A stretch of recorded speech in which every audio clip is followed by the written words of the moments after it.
It's my pleasure to welcome you to the Clark Howard Show, where our mission is to serve you and empower you so you make better financial decisions in your life. In today's episode, you've heard me talk about the importance, if you're going to hire a financial advisor, who you hire.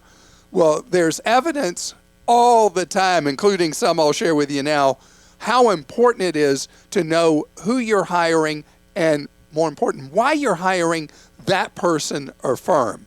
And later, labor shortage in the United States. That is an ongoing theme.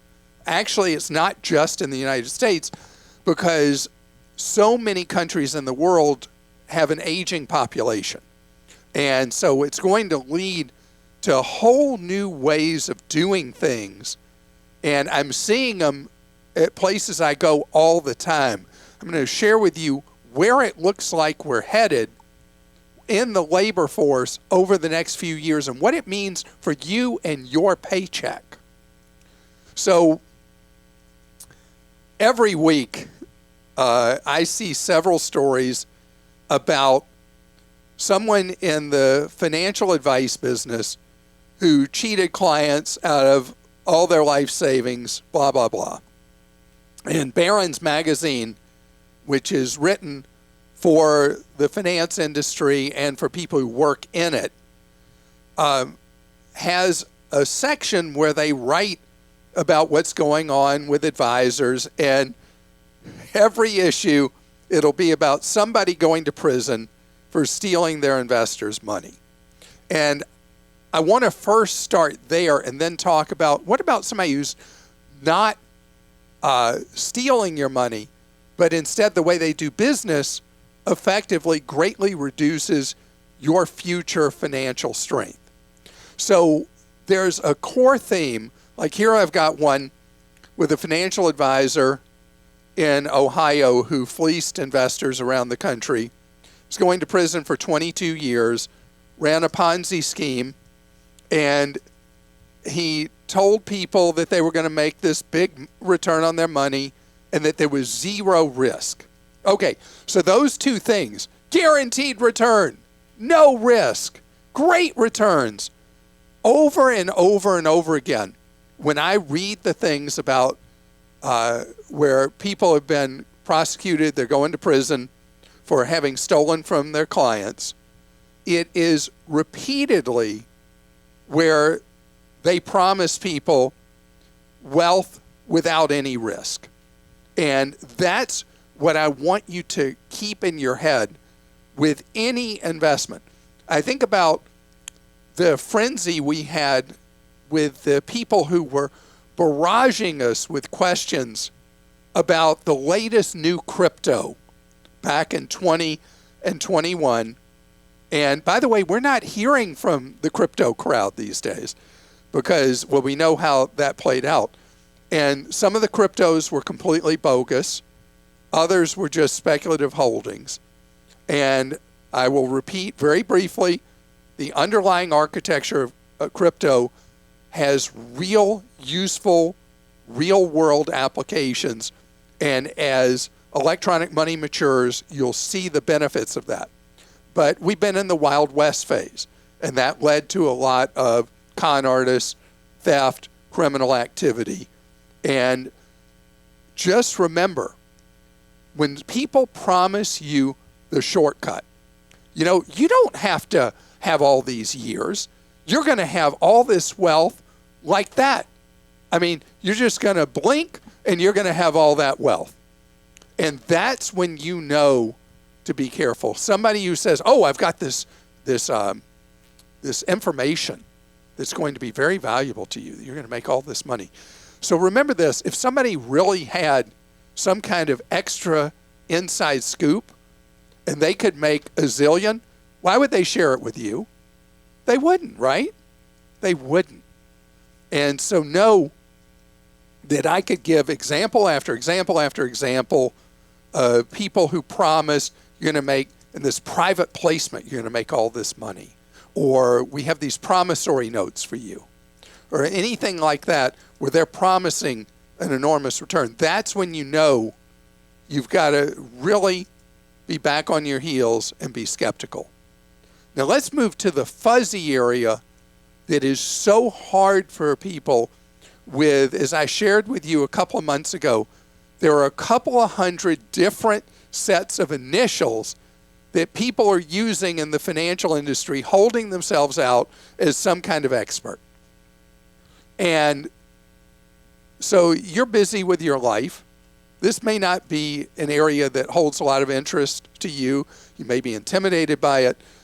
And so when you meet that friendly face who talks a good game and says, we're going to do this portfolio for you and all that, what's so important is to know what's behind the curtain. And if you're a longtime listener of me, you know that the first standard that you must adopt, is that the individual who you are considering hiring is a fiduciary, meaning that they legally do and are required to legally do what's in your best interests.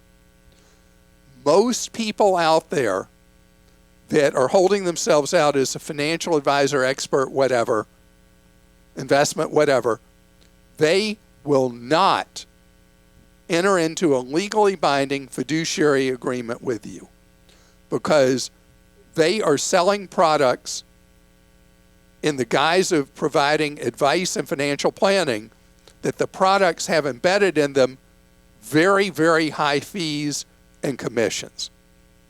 Many times with insurance products, the fees you're paying are so extraordinarily high that the only person who's going to make any money is the salesperson who is pretending to be a financial advisor to you.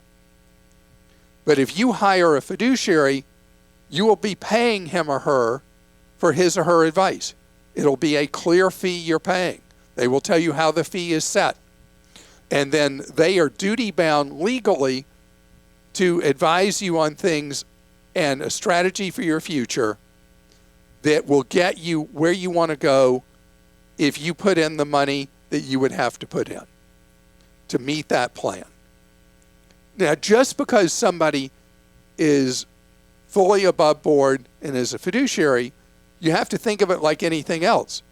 Doctors in a particular specialty vary in quality, right? So do financial people. So do accountants, anything like that.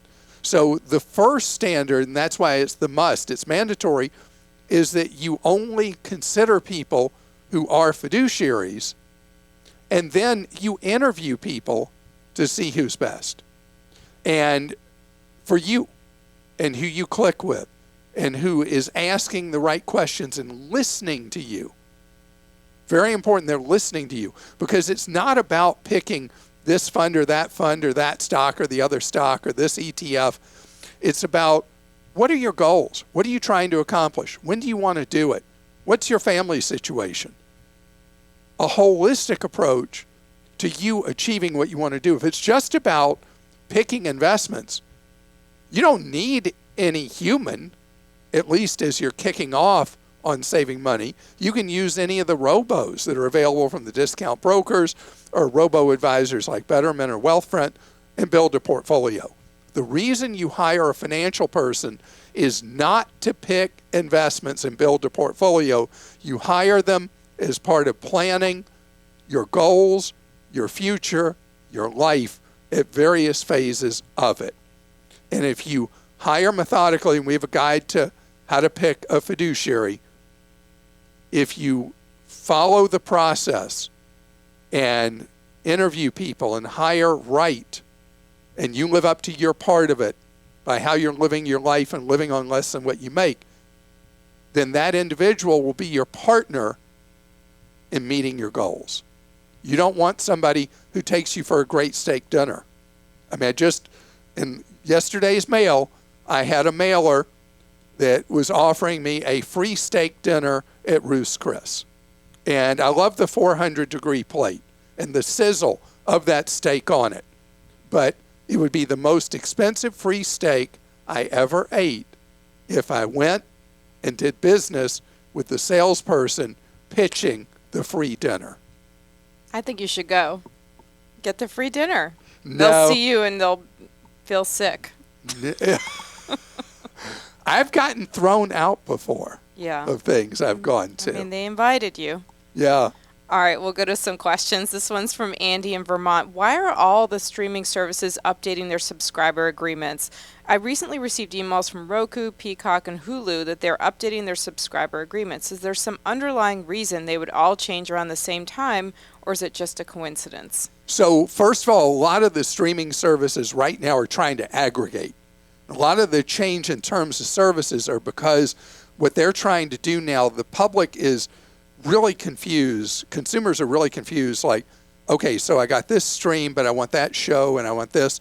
And so everybody's trying to stake out a claim to real estate and sell their competitors and other services. So one of the key reasons for the change in terms of service lately has been about that. The other, anybody who subscribes to Netflix may have received the change in terms of service where you can't share your password with people who are not at your physical address anymore without paying an additional fee.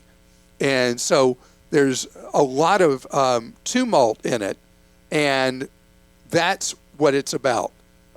With the change in terms of service, though, you could find that the service you're with isn't actually the one changing services, changing the terms of service. Could be one of the others that you can buy through them that's had a terms of service change. Like the Roku one he mentioned, if you yeah, because you Roku can subscribe TV. to all different things with Roku. Do you do that? I did before when I had a Roku TV, but now I just have my regular subscriptions separately that I buy.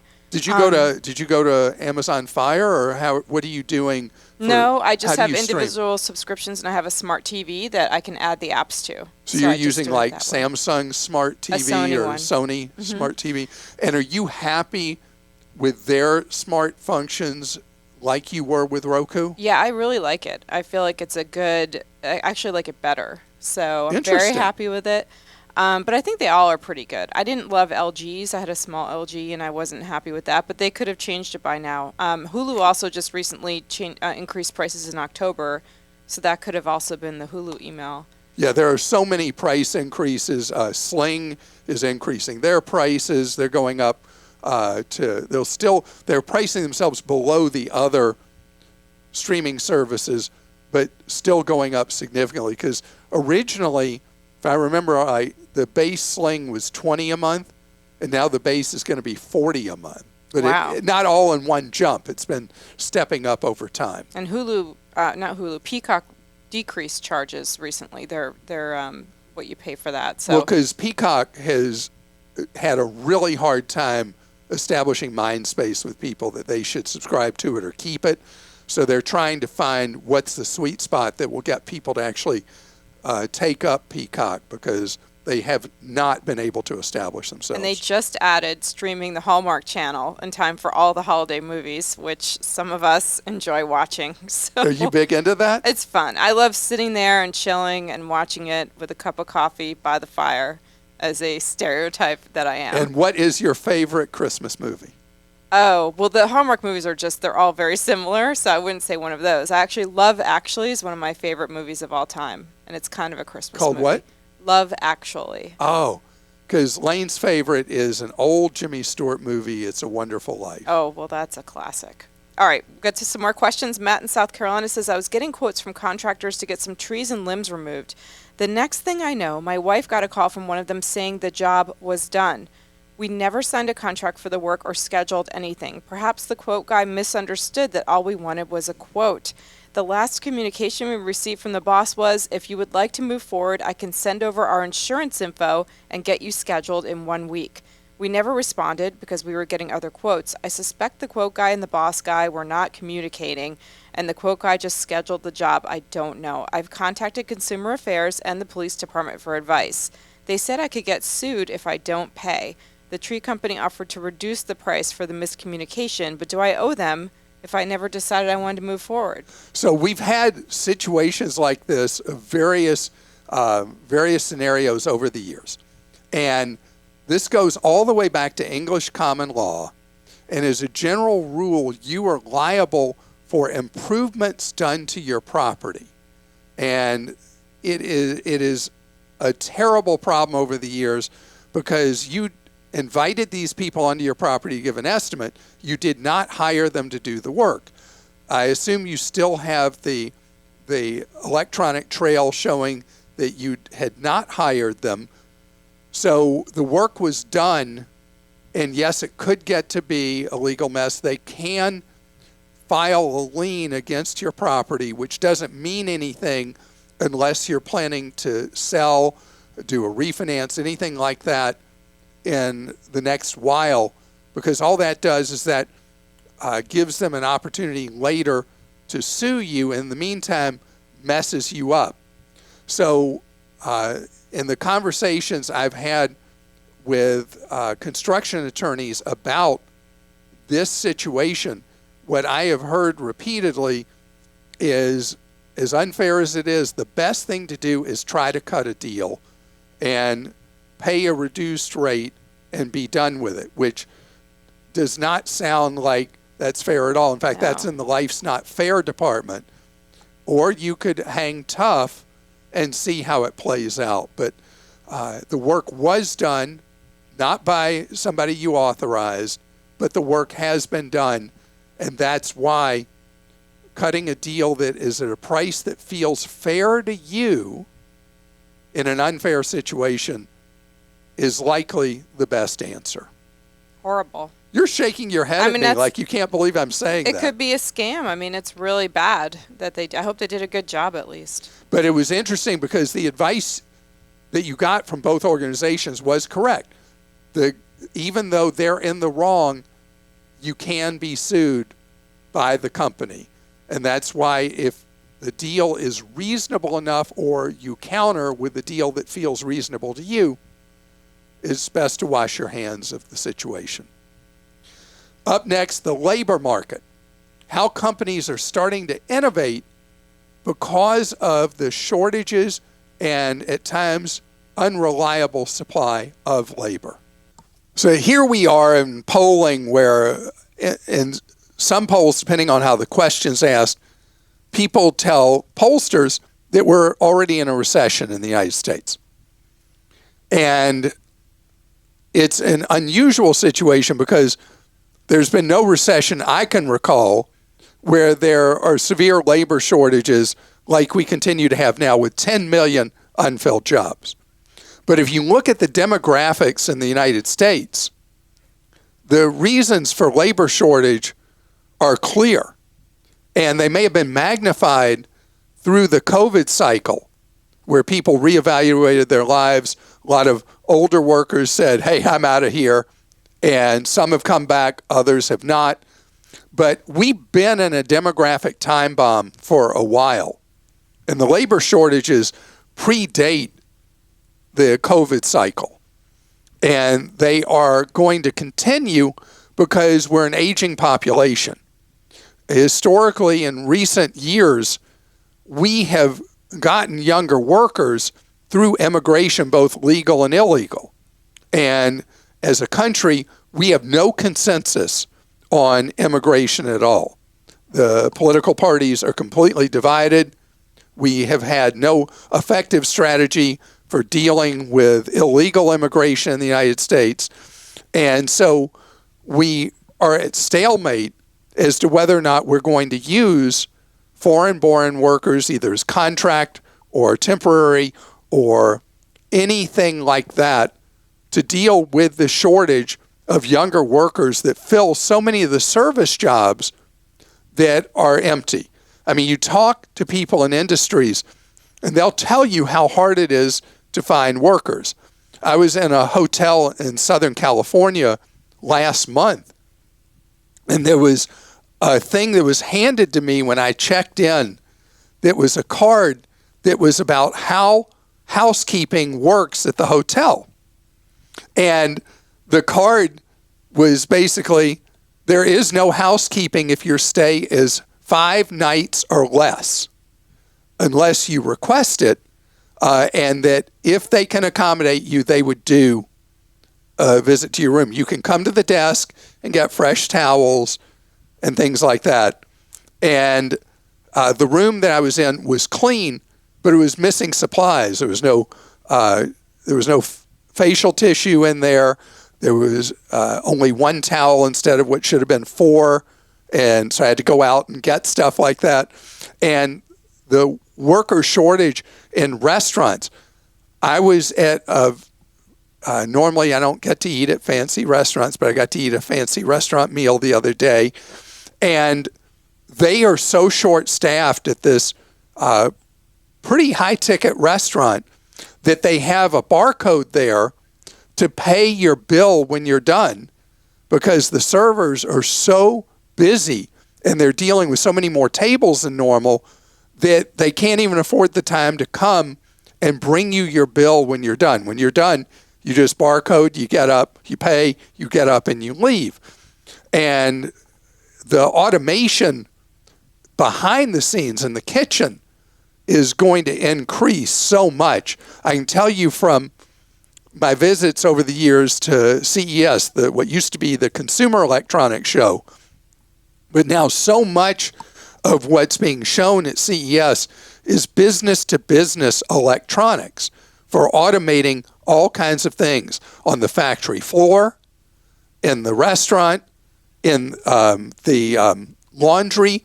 There are all these devices that are being created that the best ones and the ones that are most likely to succeed to me are ones that assist a human in doing work, not replace a human in doing work. Big distinction with automation that nobody really ever talks about outside the scientific community. But the labor shortage is something we're going to have to adapt to. And I've talked about the kiosks and fast food that you go and order. But even the kind of restaurants people are opening are changing. And there's a small restaurant chain I'm familiar with that has started opening locations. It's a white tablecloth restaurant chain. They've started opening locations where it's the same menu in a nice setting, but instead you go order your food at a counter, and they have food runners that bring you your food because they just flat out cannot get enough front of the house people. And we're going to see an industry, entrepreneurs, business owners, small, large, in between, adapt to the marketplace. And we will adapt to this. And that's why the United States has become a manufacturing powerhouse again. Sadly, it doesn't involve the number of workers that it used to involve. But automation has made it possible for us to manufacture here in ways we have not in 2 generations. So manufacturing is solidly back. The number of jobs required for the output of goods these factories are making greatly reduced because of the automation that is available now. So the worker shortage requires that a business owner must adapt to survive and succeed. And in some ways, more and more is going to be shifted to us. I was in an experimental Walmart doing a TV story last week. And this Walmart was an existing Walmart that had been renovated top to bottom. And in the front of the store, all the registers had been removed. And everything there, except for one register for people to comply with ADA, everything was self-checkout. You can check out on the Walmart Plus app if you're a Walmart Plus member. Otherwise, you go through and it is just a sea of self-checkout machines. It looks really, really, really different than how it's looked. It looks like this is a permanent shift that is taking place and a whole new mentality about how to deal with the possibility of shoplifting and all the rest. You'd have to see the design of one of these new stores to see how they've really thought about how to eliminate what they call shrinkage theft, and at the same time have us be our own cashiers. Christa, you are out and about a lot. Have you seen anything that's like, wow, that's really different? Well, when I was with you having lunch a couple weeks ago, I was served by my first robot. That was crazy. Did you like the robot? It was cool. Chick-fil-A is experimenting with robots that because of their labor shortages they're facing, that bring the food to your table. And so what you do is when you order and you're assigned a table number, you go sit down, you have your beverage, you go sit down, and then the robot brings your food to you. And then it goes right back to the front to get the next order. It doesn't call in sick either. No. Okay, Deb in Georgia says, my husband was hospitalized in February. To date, I have not received a bill from the hospital. I received bills from the specialists in a timely way. No charges from the hospital for the ER, room, meds, etc. Do I continue to wait? So, Deb, under the law, it would be a bad idea for you to wait because a hospital bill goes above the triggers under the new law involving what is reported on your credit report that would be devastating to you.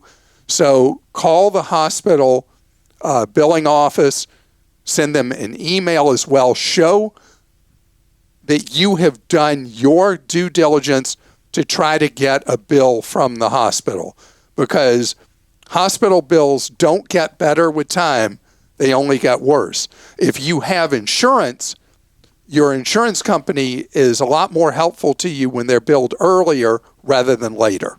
Amy in Kansas says, golden handcuff query. I've been a public school teacher for 30 years, and I'm really loathing every minute of every moment of every day. Oh, I'm sorry. No, I can collect a small pension now and do something else, or try to stick it out the 6 more long years. Words of wisdom, please. And P.S. I'm married, my husband can carry insurance, and we could live on one income.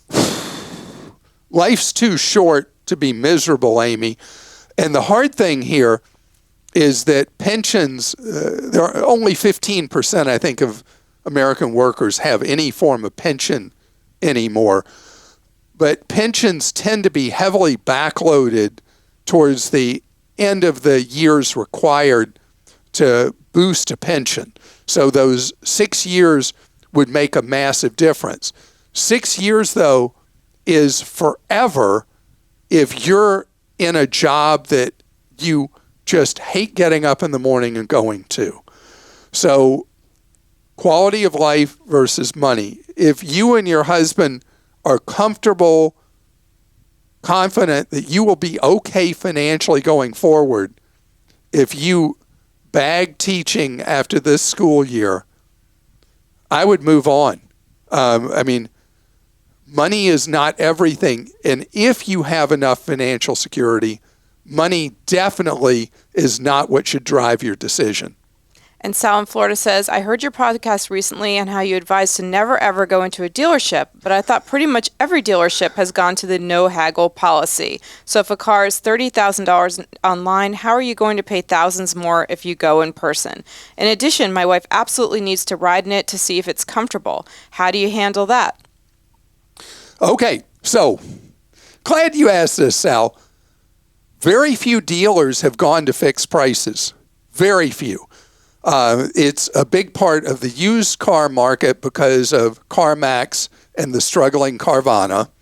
But it is a tiny part of new vehicle purchase. Don't know from what you said if you're talking about buying new or used.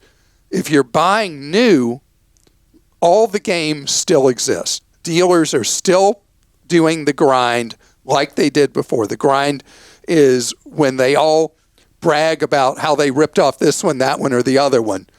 And you will pay, I promise, if you go to a dealer and negotiate a deal on a car at a dealer, most consumers will pay thousands and thousands and thousands more than if you negotiate from the convenience and comfort of your own home or your office with emails or through one of the buying services that are available to buy a car. What I would say also to you is that the best way to do a test drive, believe it or not, is to rent the car you're interested in for 2 days. A 10, 15-minute test drive is not enough basis typically to make a decision for a multi-year ownership cycle. The money you spend on that rental could keep you from buying a car that you thought you would love, or confirm that the car you thought you'd love, you really do love, and then you buy it But remember, the power goes to the home team. If you're at a dealership, they are the home team. If you're at your own home and they're trying to get your business, you're now in charge. You're the home team.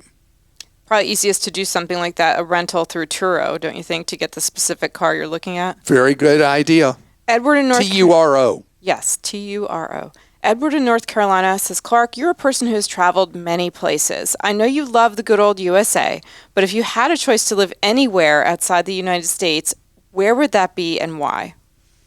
Well, okay, so not practical Clark would say Italy. I mean, I love Italy. Every time I go, I just love it, love it, love it.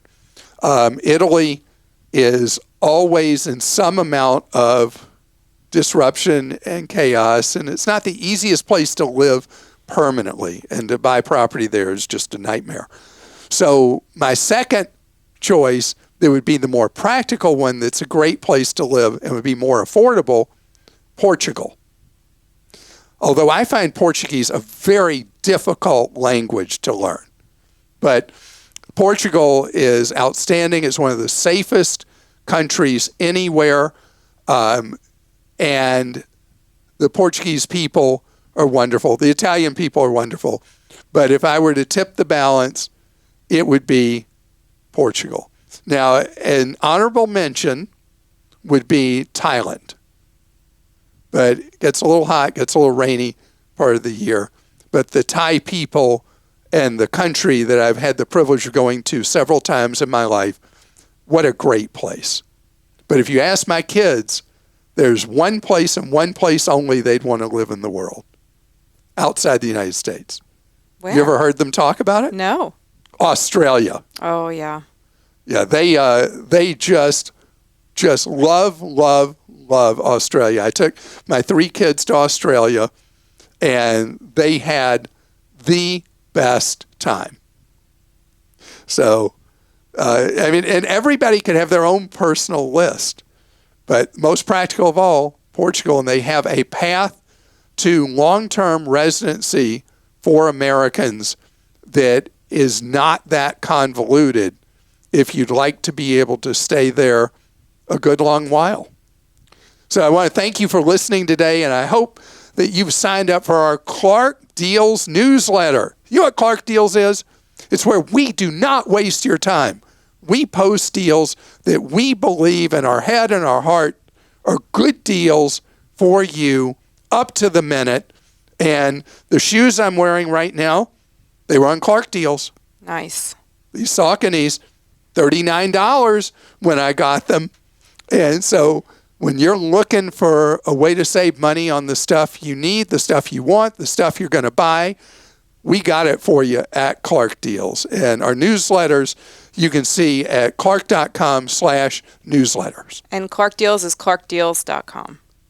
Did I not say that? Oh, man. You know, it's so great that you fill in all the words I think I said, but I forgot. Key, I want you to save money on your holiday shopping, and I've meant what I've said through this inflationary cycle. Please do not get caught up in the Christmas hype and spend more than you can afford this Christmas season. Have a great day.